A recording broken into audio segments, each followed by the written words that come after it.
लंके यांनी विधान केलंय का कोणाचे तरी चिरवण्यासाठी आपण निवडणूक लढलो होतो, आता 29 ला आपण लढणार नाही असं विधान केलंय, काय सांगणार?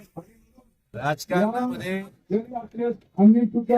ऐकण्यात आलं होतं की लोकप्रतिनिधी निवडणूक लढवतो जनतेच्या प्रश्नांसाठी, लोकप्रतिनिधी निवडणूक लढवतो शेतकऱ्यांच्या प्रश्नांसाठी, लोकप्रतिनिधी निवडणूक लढवतो एखाद्या भागाच्या त्याच्या क्षेत्राच्या विकासासाठी।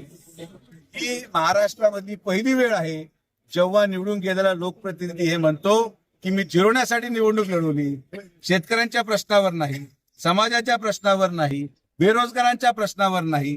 आता यावर मी उत्तर देण्यापेक्षा जनता समजूतदार आहे।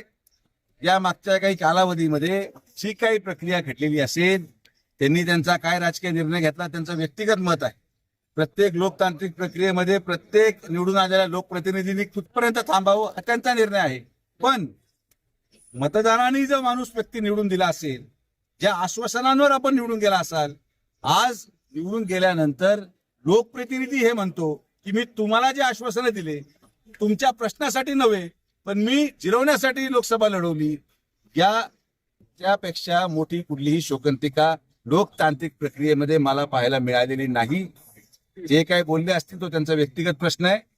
टीका टिप्पणी करायला न्यूज चॅनलची आवश्यकता नाही। आपण सभेच्या माध्यमातून या सगळ्या प्रक्रियांचा